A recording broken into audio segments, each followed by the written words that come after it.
क्या आपको मालूम है सन 1800 से इस देश में हिंदू मुस्लिम दंगे हो रहे हैं। 1926 में पूरे देश में दंगे हुए थे। क्या यूपी, लाहौर, मुंबई, तमिलनाडु, कोलकाता सब जगह अलग अलग वक्तों में दंगे होते रहे हैं। तो ये जो एक गंगा जमनी तहजीब है ये कहाँ है? अगर इतने दंगे होते रहे, सौ साल से दंगे हो रहे हैं, तो कहाँ है ये गंगा जमनी तहजीब?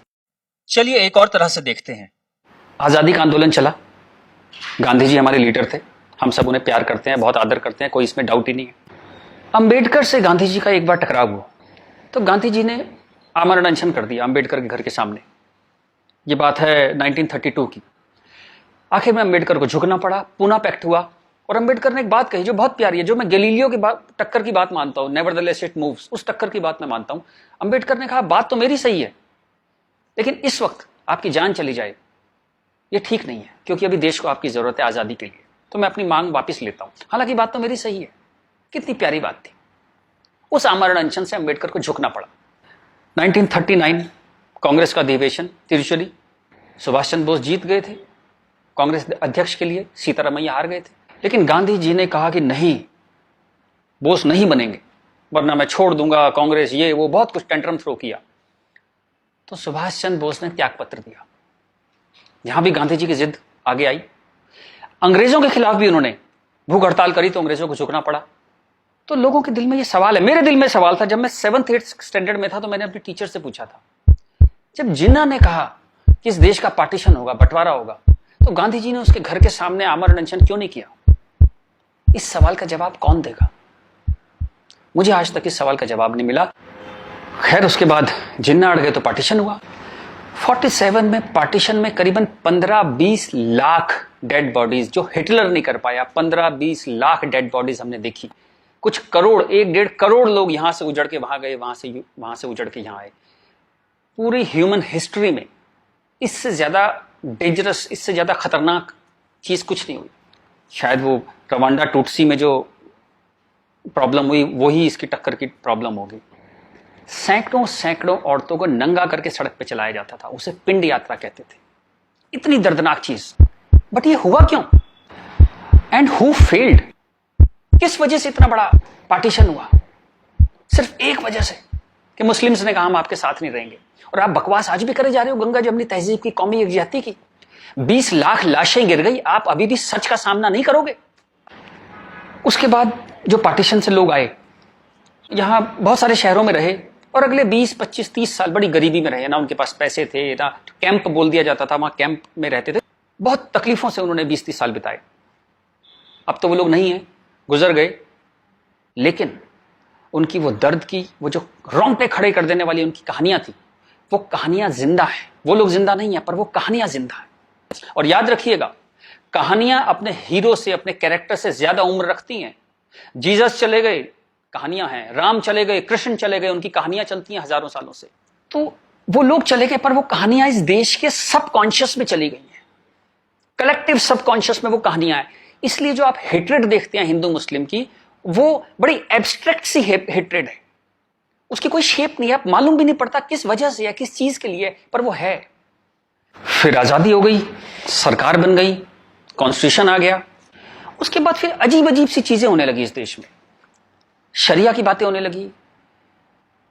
4 शादियां कर सकते हैं, हां कर सकते हैं। शाहबानो आती थी तो पूरा पार्लियामेंट उल्टा लटक जाता था सुप्रीम कोर्ट को दबाने के लिए।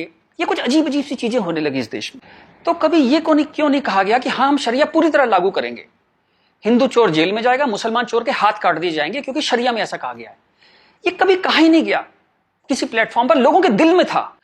अब इस सवाल को दबाया कैसे गया? कांग्रेस के हाथ में ताकत आई। अब उसे इस बात से बचना था कि पार्टीशन हमारी वजह से हुआ, हम लोग फेल हो गए। तो उन्होंने सारे टेक्स्ट बुक अपने हिसाब से लेके, सारे यूनिवर्सिटीज के वाइस चांसलर्स और ये एनसीईआरटी, सीबीएसई, सबके हेड्स उन्होंने अपने आदमी भर्ती करने शुरू किए। उन्हीं लोगों को पद्मश्री देना शुरू किया, उन्हीं लोगों को तमाम मनसब और तमाम तरह की, वही चीफ गेस्ट बनते थे जलसों में। सारी टेक्स्ट बुक वैसी छपने लगी, जहां बस यही बताया जाता था कि दे दिया हमें आजादी, बिना खड़क बिना ढाल। और वो जवाहरलाल नेहरू या फूल लगाते थे और उस बच्चे उन्हें चाचा नेहरू कहते थे। लाइसेंस राज था, सारा प्रेस उन्होंने कंट्रोल किया। और खुद वो बड़े मजे से रोजा इफ्तार की पार्टियों में जाते थे। वो पार्टियां जहां ये बताया जाता था कि कोई मिसट्रस्ट नहीं है इन दोनों कौमों के बीच में, बढ़िया दावतें खा रहे थे, रोजा इफ्तार कर रहे थे। कांग्रेस बिकेम अ मछली मार पार्टी। उन्होंने मुस्लिम वोटों की फिशिंग स्टार्ट कर दी, यहां से फिशिंग स्टार्ट हुई। और अगेन वही बात, कैरेट, एक बार जब बात समझ में आ गई तो फिर जितने नए नए लीडर आने लगे, लालू, मुलायम and so on, Mamata Banerjee, सब वही फिशिंग में लग गए। मैं एक बड़ा इंटरेस्टिंग एक अपना परसेप्शन देना चाहता हूं आपको। ब्रिटिशर्स जो 47 में इंडिया छोड़ के चले गए, मान लीजिए आजादी के बाद वो यहीं रह जाते, मान लीजिए जैसे साउथ अफ्रीका में हुआ, वहां से जब अंग्रेज छोड़ के गए तो सारे अंग्रेज छोड़ के नहीं गए, बहुत सारे अंग्रेज वहीं रह गए अफ्रीका में। आप उनकी क्रिकेट टीम देखते हैं ना, सारे उनके ग्रीम स्मिथ और पोलक और सब उनके एबीडी, सारे उनके प्लेयर्स जो हैं, जो नेशनल हीरोज हैं, वो वाइट हैं। एक दो रबाडा वगैरह, रबाडा और वो सब खेल लेते हैं, बट मोस्टली वाइट्स खेलते हैं। अंग्रेज वहां से छोड़ के नहीं गए, वहीं रह गए। खैर नेल्सन मंडेला ने उनको इतना खूबसूरती से हैंडल किया कि उस देश में भी वरना पार्टीशन होता और ऐसा ही खून बहता, पर वो इतने ही स्मार्टली उन्होंने हैंडल किया। वो एक अलग कहानी है, पढ़िएगा उसके बारे में। इस दुनिया की सबसे इंस्पायरिंग कहानियों में से है जो मंडेला ने किया। Great great guy. खैर, अगर यहां ऐसा होता कि ब्रिटिशर्स यहां रह जाते, तो मैं आपको मेरा ये एक आकलन है, तो 20-30 साल बाद एक पॉलिटिकल पार्टी पैदा होती जो उनके वोट की फिशिंग करती, और हमें यह समझाया जाता कि हिंदुस्तानी और ब्रिटिशर्स में कभी कोई झंझट था ही नहीं। They were friends, they were happy. हम मिलके होली, दिवाली, ईद मनाया करते थे। और ये जनरल डायर, ये तो आप झूठी बातें हैं, जलियांवाला बाग में गोली चला दी जनरल डायर ने, ये सब एग्जेजरेशन है, राइट विंगर्स ने पैदा किया है। अगर अंग्रेजों के भी वोट यहां पे होते तो ये झूठ चलता रहा और Hindus got sick of it. पर कहने का कोई रास्ता नहीं था, कोई आउटलेट नहीं था इस बात को कहने का, कोई ऐसा चेहरा नहीं था वो जिसके साथ वो बात कहते कि वो एम्पैथी से हमारी बात सुनेगा। अब यहां मैं थोड़ी सी डिटूर लेना चाहता हूं। कांग्रेस ने इस देश की बहुत सेवा की है। अगर इतनी मॉडर्न आउटलुक के नेहरू जी ना होते तो देश यहां तक ना पहुंचता। उतनी भयंकर गरीबी में जब दंगे भी थे, वॉर भी थे, नेहरू जी ने इसरो के बारे में सोचा, एटॉमिक पावर के बारे में सोचा, आईआईटीज के बारे में सोचा। Great guy. जो उनकी अच्छाइयां वो अच्छाइयां हैं, बट इसी के साथ जो गलतियां भी उन्होंने बहुत बड़ी करी। एक इतनी बड़ी चीज को, एलिफेंट इन द रूम जिसको बोलते हैं, डायनासोर आपके सामने खड़ा था, आप उसे एड्रेस, उसका सॉल्यूशन नहीं निकाल पाए। कम से कम हाँ तो कहते डायनासोर खड़ा है। और झूठ ऐसे ऐसे चलाए, जैसे कश्मीर के बारे में झूठ चलाया। 370 का तो कुछ हो नहीं सकता भाई। महाराजा हरि सिंह ने यही शर्त पे विलय किया था कश्मीर का, क्योंकि 370 उन्होंने तब किया, तो कुछ हो ही नहीं सकता इसका। अब पता लगा ये झूठ है, महाराजा हरि सिंह ने ऐसा कुछ साइन ही नहीं किया था। ये तो दलाल टाइप के लोगों ने 1.5 साल बाद, 1.25 साल बाद लाए 370, और अंबेडकर ने साफ साफ मना किया कि नहीं है ये 370 नहीं लगाऊंगा, इतनी खराब है ये। फिर भी लगा दिया आपने, जबरदस्ती ठोक दिया आपने। अब मैं अपनी बात पे वापस आता हूं कि नरेंद्र मोदी कोई आदमी है ही नहीं, ये वो खूंटी है जिस पे पूरे देश ने अपना ये जो बरसों का गुस्सा है, 50 साल का नहीं, 150-200 सालों का गुस्सा टांगना शुरू कर दिया उस खूंटी पे। डिस्कशंस स्टार्टेड हैपनिंग, गुस्से को एक जगह मिली, एंगर फाउंड अ वेंट। चलिए एक और बात करते हैं। मेरा मानना है कि हम लोग एक एहसान फरामोश कौम है। जी बिल्कुल ठीक सुना आपने, हम एहसान फरामोश लोग हैं। गुरु अर्जुन देव, गुरु तेग बहादुर, बंदा बहादुर, भाई मती दास, हकीकत राय, गुरु गोविंद सिंह, आपने नाम सुने, सिख गुरुज, उनके साथी। जब हिंदू कौम इस्लामिक रूलर से बहुत परेशान थी, फोर्स कन्वर्जन हो रहे थे, बहुत जुल्म हो रहे थे, जजिया वजिया बहुत चीजें थी, तो इन्होंने हिंदुओं को बचाने के लिए ये सब कुर्बानियां दी। किस गुरु को जिंदा जला दिया गया, किसको गर्म तवे पे भून दिया, बात समझ रहे हैं आप, जैसे सब्जी बनाते हैं आप, गर्म तवे पे जिंदा भून दिया, किसको आरे में से बीच में से काट दिया, किसको रुई से बांध के जला दिया, किसके बच्चों को दीवार में चिनवा दिया, किसके बच्चों के दिल निकाल के बाप के मुंह में ठूस दिए। ये सब कहानियां हमने पढ़ी, इनकी कविताएं हम स्टेज पे गाया करते थे जब हम छोटे थे। हकीकत हूं, हकीकत को हकीकत जब बताऊंगा, हूं एक लाखों को हकीकत मैं बनाऊंगा। इस सारे जुल्म को सहकर हिंदुओं में से एक वॉरियर कौम पैदा हुई, खालसा। पर आजादी के बाद टेक्स्ट बुक, कांग्रेसियां टेक्स्ट बुक थी सारी, इरफान हबीब, रोमिला थापर, इन सब ने हमें हिस्ट्री पढ़ानी शुरू करी, और ये कहा गया कि भाई हम बड़े सेकुलर हैं, सेकुलर रहो और प्रोग्रेसिव बातें करो। अगर आपने ये सब बातें करी तो बड़े आप कम्युनल कहलाओगे। तो हम बड़े कंफ्यूज से हो गए कि क्या करें। तो कुछ समझ नहीं आया तो हमने सिखों पे जोक बनाने शुरू कर दिए। कल्पना कीजिए, हिंदुओं में से उठी हुई एक कौम जिसने इतने बलिदान दिए, आज हम उसके ऊपर चुटकुले बनाते हैं। बजाय उस कौम को सिर पे बिठाने के हम उस पर चुटकुले बनाने लगे। चलिए, ये वक्त भी देखा इस देश ने। यहां से प्रॉब्लम शुरू हुई। जिन जिन मुस्लिम रूलर्स के हाथों, जिससे पूरे लंबे वक्त में वो जो हमने तकलीफें सही, जैसे ब्रिटिशर्स के हाथों सही, ब्रिटिशर्स चले गए, उन मुस्लिम लोगों के हाथों जो हमने इतनी तकलीफें सही, उनको आजादी के बाद हम कुछ एड्रेस ही नहीं कर पाए और कंफ्यूज हो गए कि ये सब जुल्म हुए भी थे या नहीं थे। ये गुरुओं ने जो इतनी बलिदान दिए थे, जो इतने सैकड़ों सालों से ये जो गुरुद्वारे बने हुए हैं, ये सच्चे हैं कि नहीं है, या ये मोदी ने बना दिए जाके चुप चुप के 200-300 साल पहले मोदी ने बना दिए। अंदर ही अंदर एक कैंसर है, इस गुस्से का एक कैंसर है जो इस देश को खाए जा रहा था कई सौ साल से। वो कैंसर पार्टीशन में दिखाई दिया, आपके दो हाथ काटने पड़े, एक भारत एक पाकिस्तान बन गया, एक बांग्लादेश बन गया, दो हाथ कट गए आपके अंदर इतना बड़ा कैंसर था। लेकिन आप क्या करते हैं, आप लिपस्टिक लगाते हैं, पाउडर लिपस्टिक लगा के आप कहते हैं भाई everything is well, all is well. चलिए इस प्रॉब्लम को एक और तरह से देखते हैं। तो ये भारत पाकिस्तान बांग्लादेश तीनों को मिला दें तो करीबन 50 करोड़ मुस्लिम लोग हैं यहाँ पे रहते हैं। ये कहां से आए? इतने मुस्लिम तो अरब में भी नहीं है, मिडिल ईस्ट में इतने मुस्लिम नहीं है। इस देश में पारसी भी आए, बुद्ध हैं, राजपूत हैं, सिख हैं, बहुत कौम है, ये क्यों नहीं हो गए 50 करोड़? इस क्वेश्चन का क्या आंसर है? फिर एक दलाल टाइप के जो लोग हैं उन्होंने एक नया नैरेटिव स्टार्ट किया। ये पिछले 25-30 साल से ज्यादा जोर पकड़ा इस नैरेटिव ने, 20-25 साल से, कि ये प्यार से कन्वर्ट हो गए, ये हिंदू ही थे, प्यार से कन्वर्ट हो गए। वेरी गुड, वाह।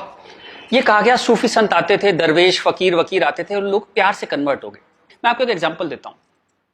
जैसे हमारा एक बहुत बड़ा देश था, ऐसे एक बहुत बड़ा देश था पर्शिया, वहां पारसी रहते थे और वो कलाओं में, ट्रेड में, एजुकेशन में बहुत ऊपर देश था, उसकी वो पूरी सिविलाइजेशन बहुत हाई पे थी। ये मिडिल एजेस की बात है, मुस्लिम्स का अटैक हुआ, करीबन 25-30 साल में एक भी पारसी जिंदा नहीं बचा, सारे देश छोड़ के भाग गए, मर गए, लूट हत्या बलात्कार, और 25-30 साल में एक नया इस्लामिक मुल्क बन गया। बाद में जिस मुल्क का नाम पड़ा ईरान। सारे पर्शियंस कहां गए? कुछ भाग के तो हिंदुस्तान भी आ गए थे। वो प्यार से कन्वर्ट हो गए। ऐसा प्यार इस दुनिया ने कई बार देखा है, अफ्रीका में, एशिया में, ऐसा प्यार 25-30 कंट्रीज ने बर्दाश्त किया है, और वो 25-30 कंट्री टोटल इस्लामिक बन गए। और लेटेस्ट कश्मीर, जब वहां से 3 लाख 4 लाख हिंदू भगाए गए तो वो प्यार से भागे वहां से, और पूरा कश्मीर इस्लामिक हो गया। Make no mistake, it's a caliphate. जो बगदादी करता है खलीफा जो अपना साम्राज्य बनाता है जहां सिर्फ मुस्लिम होते हैं, और अगर गैर मुस्लिम है तो उन्हें डिम्मी बन के रहना पड़ेगा, खत्म होकर रहना पड़ेगा, वो कैलिफेट है इस्लाम की। इस वक्त कश्मीर में, हिंदुस्तान में कैलिफेट है। 1921 में मालाबार में दंगा हुआ था, वहां भी कैलिफेट बनाने की कोशिश की गई थी। कुछ 50,000 या 1 लाख हिंदुओं को बाहर निकाल दिया था वहां से, फोर्स्ड कन्वर्जन किया था, तो तब नहीं बना पाए। लेकिन आज कश्मीर में कैलिफेट है, ध्यान रखिएगा। ये आपकी गुलदस्ता और कश्मीरियत, जमहूरियत, इंसानियत सबके बीच में एक कैलिफेट बन गई। लेकिन आप कहते हैं कुछ हुआ ही नहीं है। और जब ये 3-4 लाख हिंदू वहां से भगाए गए 1 महीने के अंदर, तब कॉन्स्टिट्यूशन सो रहा था, इंटेलेक्चुअल सेमिनार कर रहे थे, गंगा जमनी तहजीब पे सेमिनार कर रहे थे, और इस तरह की तमाम रोजा इफ्तार की दावतें चल रही थी। Happy, everybody was happy. और जो पूरी तरह इस्लामिक नहीं बना, उसके टुकड़े हुए, जैसे हिंदुस्तान के टुकड़े हुए, सूडान के टुकड़े हुए, और आपकी और हमारी जिंदगी में, हमारे लाइफ टाइम में स्वीडन के टुकड़े होंगे। आज से 15-20 साल के अंदर स्वीडन टूट जाएगा। ये एक प्रोसेस है जो पूरी दुनिया में चल रहा है। आप या तो बहुत भोले हैं, देखते ही नहीं, या आप इतने मूर्ख हैं कि दुनिया में क्या हो रहा है आपने कभी देखा ही नहीं, या आप झूठे हैं, या आप दलाल हैं। अगर आप इस पूरे प्रोसेस को मना करते हैं कि नहीं ऐसा कुछ नहीं था, यहां तो बड़ी गंगा जमनी तहजीब थी, आप इन सब में से एक है, या हो सकता है सब कुछ हो। चलिए मैं आपके साथ एक एक्सरसाइज करता हूं। आपके एक दादा होंगे, एक दादा परिवार है, दादा, चाचा, ताऊ, बुआ, फूफा, उधर के उनके बच्चे, सब एक पूरी फैमिली ट्री वो है। एक नाना की तरफ से है, तो एक आदमी करीबन ऐसे 10-15 परिवार उसके आसपास होते हैं। इसके बाद आप कॉलेज, आपका कॉलेज, स्कूल कॉलेज, जहां 50-100 स्टूडेंट हैं, जिसमें कुछ दोस्त हैं जो आपके साथ ट्रेवल करते हैं जिंदगी भर। फिर आपका मोहल्ला, आपकी कॉलोनी, वहां भी आप 10-20 परिवारों को जानते हैं। यूं कहें एक आदमी मोटा मोटा 700-800 1000 लोगों की खबर उसको होती है, डायरेक्ट खबर, चाहे मिले ना कि कोई बहुत दूर रहता है, लेकिन हाँ पता लगता है उसकी शादी हो गई, उसके बच्चा हो गया, डेथ हो गई, कुछ बहुत अच्छा हो गया, बहुत बुरा हो गया, खबर आ जाती है कहीं ना कहीं से। अब मैं आपसे एक्सरसाइज करता हूं, पिछले 20, 30, 50 साल में ये इन 1000 लोगों में से कितने लोग मुस्लिम बने, कितने लोग कन्वर्ट हुए? आंसर मिलेगा 0। क्या हुआ? सारे सूफी, दरवेश, फकीर रिटायर हो गए, आईपीएल देखने चले गए, इस्लाम की कशिश खत्म हो गई। दोस्त, जब तक गर्दन पे तलवार ना हो ना, कोई कन्वर्जन नहीं होता, या बहुत सारे पैसे ना हो, कोई कन्वर्जन नहीं होता। उसके बाद पार्लियामेंट पे अटैक हुआ, इस देश की पार्लियामेंट पे अटैक हुआ, और उसमें शामिल अफजल गुरु, उसके सम्मान में, उसके समर्थन में लोग खड़े हैं, हजारों हजारों लोग मुसलमान खड़े हैं, और हमने तब भी कुछ नहीं कहा। इस देश में हाहाकार नहीं हुआ। मुंबई में कुछ साल पहले आजाद मैदान में एक रैली हुई, किस लिए हुई? रोहिंग्याओं के समर्थन में। आपका क्या लेने देना रोहिंग्याओं के समर्थन में? और रैली के आखिर में क्या हुआ? जो शहीदों के लिए स्मारक बना है, फौजियों के लिए, शहीदों के लिए जो स्मारक बना है, उसको जूते मार मार के तोड़ दिया। इतनी नफरत आपके मन में इस देश के लिए, और कोई कुछ कहता ही नहीं, कोई कुछ कह ही नहीं पा रहा था। ये चल रहा था इस देश में। तो ये जो एक हेट है, ये इन दोनों कौमों में रही, और वो एक हेट, वो एक नफरत जो थी, वो कभी, it never became a past history, distant history, कभी नहीं हुआ। वो रोज रहा। कभी वो अफजल गुरु के रूप में आ गई, कभी वो क्रिकेट मैच के रूप में आ गई, कभी कश्मीर, कभी आजाद मैदान, वो हमेशा कभी ना कभी उसके न्यू एडिशंस आते रहते थे। एक और एक्सरसाइज करते हैं। आप मोटरसाइकिल चलाते हैं, कार चलाते हैं, साइकिल, स्कूटर कुछ चलाते होंगे। जब भी आप सड़क में जाते हैं तो थोड़ा संभल के चलते हैं। लेकिन आपके शहर के जो मुस्लिम एरिया है, जब उसमें आप जाते हैं तो कुछ एक्स्ट्रा संभल के चलते हैं कि नहीं? एक्स्ट्रा संभल के, कि अगर यहां लग गई तो एक्स्ट्रा पिटाई होगी। वो जो फियर है आपके अंदर, वो जो डर है, वो कमाल की चीज है, जिसको देश कहता है नहीं, एक सिस्टम कहता है नहीं, लेकिन आपके अंदर है, करोड़ों लोगों के अंदर है, 100 करोड़ लोगों के अंदर है वो डर। और एक आखिरी एक्सरसाइज, जब भी आपको कोई ज्ञान बांटता हुआ आदमी मिले, सेकुलर मिले, इंटेलेक्चुअल मिले, गंगा जमनी तहजीब वाला आदमी मिले, सब बराबर हैं, सब धर्म है, तो उसको कहिएगा चलिए एक पेज पे लिखते हैं, गीता, बाइबल, कुरान सब एक जैसे हैं, जीसस, राम, कृष्ण, पैगंबर मोहम्मद सब एक जैसे हैं, ना कोई छोटा ना कोई बड़ा, सब प्यारे इंसान है, सब बढ़िया हैं, सब बराबर हैं। एक पेज पे लिख के उसे बोली जरा 2-4 मुस्लिम से साइन करा के ला। ऐसी ची की आवाज आएगी उस इंटेलेक्चुअल की, आपके पास जिंदगी में दोबारा नहीं आएगा। वो एक मुसलमान के साइन नहीं करा सकता इस बात पे। ये सारा ड्रामा हमारे लिए है। ये तो जहां से मैंने बात शुरू करी थी कि ये जो गुस्सा है, ये कई 100 साल का गुस्सा है, जिसको वेंट नहीं मिला, कभी निकलने की जगह नहीं मिली। और ये जो बार बार दंगे होते हैं ना, ये उसकी EMI है। And coming back to the point, Modi कोई आदमी है ही नहीं। मोदी वो मौका है, और वो गारंटी है कि इस बार जब शाहबानो पार्लियामेंट में आएगी, कि हलाला हो गया, कि 4 विवाह हो गया, कुछ हो गया, इस बार पार्लियामेंट ब्लैकमेल नहीं होगी। वो एक शख्स नहीं है, वो एक इमोशनल बाम है, एक इमोशनल मलहम है, जिसकी इस देश को कई 100 साल से जरूरत थी। और अगर आप सोचते हैं कि एक आदमी क्या कर सकता है, तो दोस्त, कैसे आकाश में सुराख नहीं हो सकता, एक पत्थर तो तबीयत से उछालो यारो।